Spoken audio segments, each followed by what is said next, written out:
Paper identification. Self-attention at constant cost per token via Symmetry-Aware Taylor approximation. Authors: Franz A. Heinzen from Glassroom Software and Leo Kuzachkov from Brown University. Published February 3, 2026. The problem: standard transformers encounter a harsh physical limit. Conventional self-attention operates with linear space and time complexity per token. As your sequence lengthens, the computational cost to generate the next word increases. The KV cache, that memory bank storing past context, expands indefinitely, eventually crashing memory limits and blowing up energy budgets.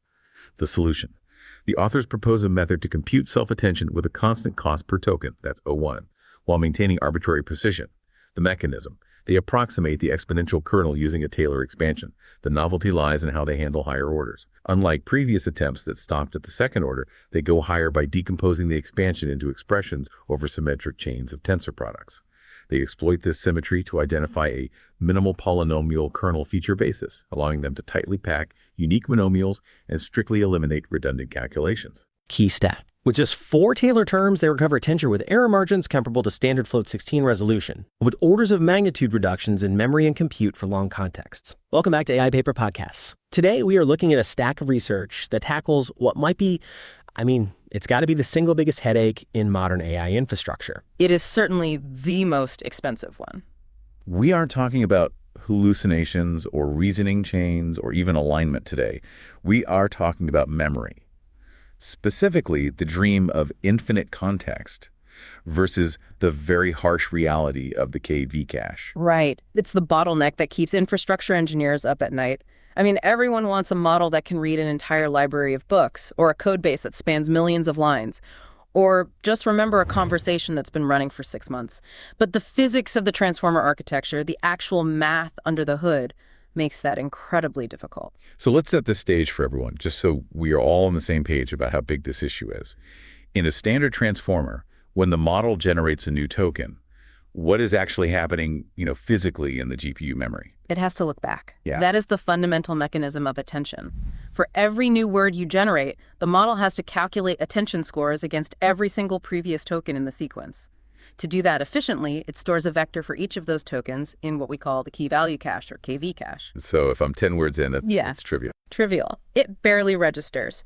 But if you are 1 million tokens in, then you have problems. You're storing 1 million vectors. And for the very next word, just one single word, you have to compute interaction scores against all million of those stored vectors.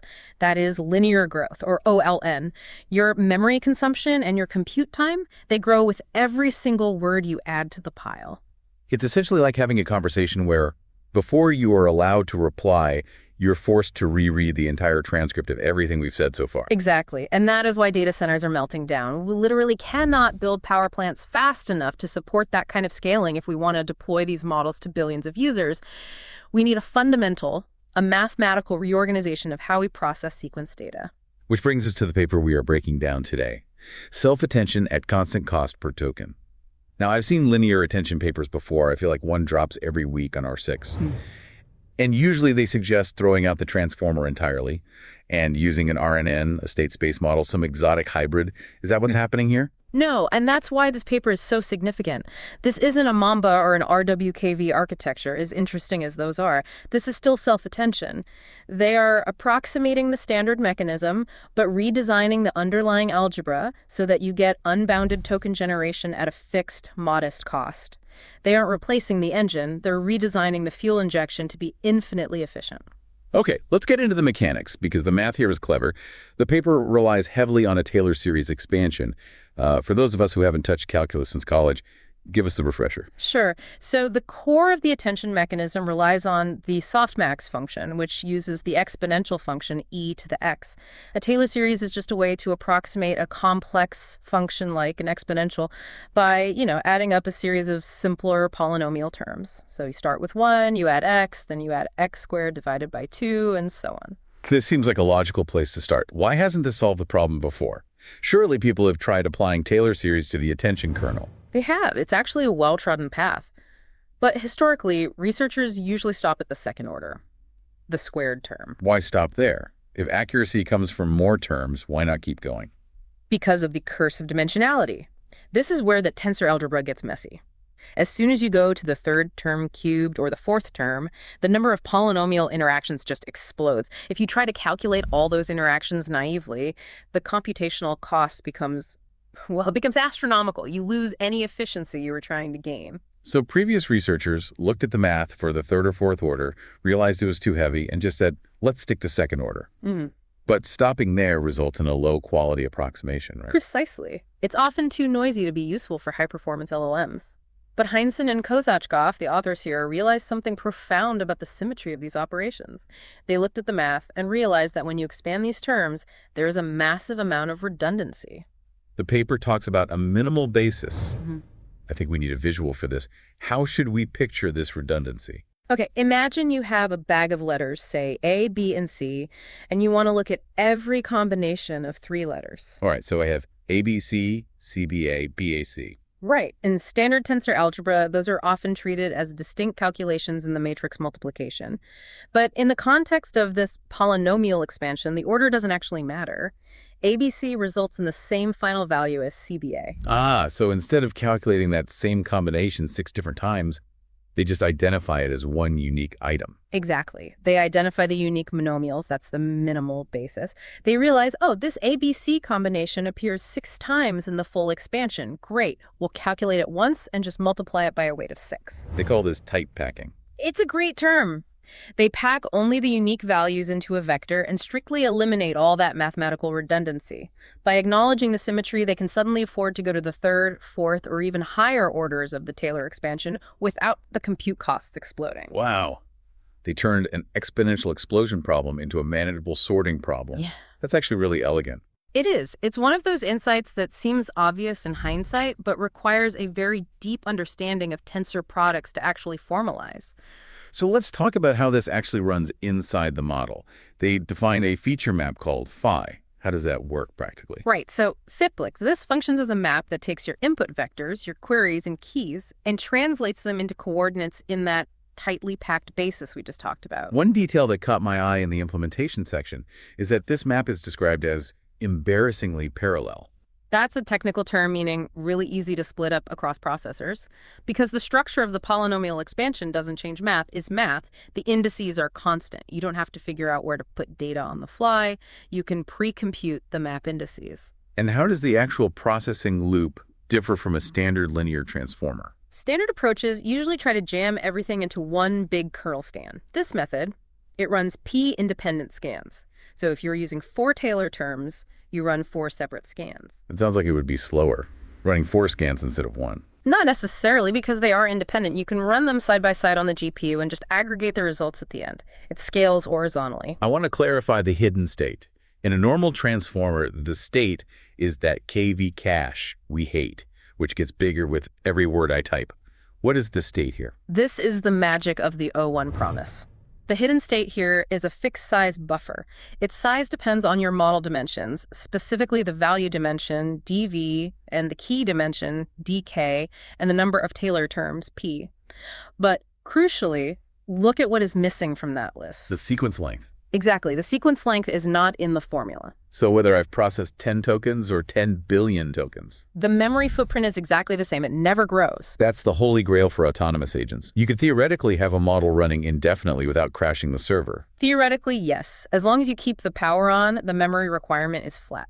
But there is a twist in the math here that I found completely counterintuitive. I want to call it the inverse cost paradox. Usually in AI, bigger is better and more expensive.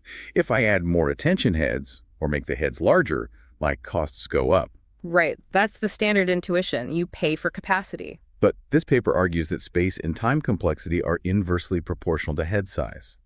Can you walk me through that? Why would smaller heads be better here? It sounds wrong, doesn't it? But look at the binomial coefficient, the math that determines how many unique combinations we have to track in that type packing process.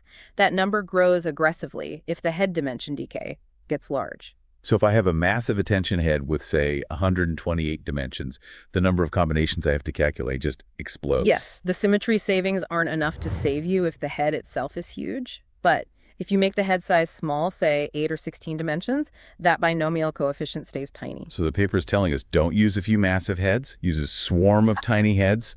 Exactly. If you have a fixed compute budget, this formulation actually encourages you to use hundreds of small heads. You could capture way more nuance by having hundreds of specific attention mechanisms focusing on different features, and it would actually be cheaper than the standard setup. It completely flips the architectural wisdom. We're used to specific head sizes because they fit nicely on GPU hardware block sizes. This suggests we might need to rethink model topology entirely to take advantage of this. And if you do, the payoff is absurd. They show a chart in the results section where, as the context length approaches 100 million tokens, that's 10 to the 8, the cost of this method compared to conventional attention drops to 10 to the minus 6. That's 1,000,000 times more efficient. At that scale, yes. It effectively becomes free compared to the crushing weight of a standard KV cache. Okay, I have to play the skeptic. I hear approximation and tiny heads, and I think loss of quality. If we are estimating the attention scores, are we losing the magic? Does the model get dumber? A fair question. They tested this extensively. They looked at the reconstruction error. Basically, how far off is this Taylor approximation from the true softmax attention calculation? And what's the verdict? Magic number is 4. 4 Taylor terms. That seems very low. We're approximating an infinite exponential series with just 4 terms. It does sound low, but at 4 terms, the error magnitude is roughly the same as the resolution of float 16. And since basically all modern AI training and inference runs on float 16 or bfloat 16. Exactly. If you try to go more precise than 4 terms, you're essentially modeling the floating point noise of the GPU hardware. You aren't gaining meaningful signal. So for all practical purposes, 4 terms gives you lossless attention relative to the hardware precision we use in 2026. That is wild. We've been scared of Taylor series approximations because we thought we needed like 50 terms to be accurate. Turns out if you pack them correctly and exploit the symmetry, 4 is enough. However, we have to ground this. This is a research paper. The implementation they released is in PyTorch. So it's not optimized CADA code yet. We aren't dropping this into production tomorrow. Far from it. Currently, there is a lot of overhead. They are copying data unnecessarily because of how PyTorch handles indexing, and they are currently running the terms sequentially in a loop rather than fully parallelizing them. So on a short prompt like asking a chatbot a simple question, this is actually slower. Oh, yes. For standard 4K or 8K windows, an optimized flash attention is going to beat this unoptimized code. I mean, flash attention is a marvel of engineering. But the crossover point happens. Once you hit large scales 100K plus tokens, even this handicapped, unoptimized Python code beats conventional attention on memory. It's the tortoise and the hare. Conventional attention sprints early but collapses at mile 10. This method starts slow but can keep walking forever. And importantly, they used autocasting in the tests. This is a really nerdy but important detail. It showed the method is numerically stable. It didn't explode or vanish, which is a common plague in polynomial approximations. So let's zoom out. What does this mean for the listener, the ML engineer, or the researcher listening to this? We have moved from ON2 to O1 per token. We did it by respecting the symmetry of the math to compress the features. It hands engineers a whole new set of levers. You can trade precision for speed by changing the number of terms, P. Maybe you do a quick pass with P3 and high quality pass with P5. You can design models with massive head counts. And you are no longer bound by VRAM for context. I want to leave the listener with a thought from the end of the paper that really stuck with me. The authors mentioned that if you solve the attention cost, which they seem to have done, what's the limit?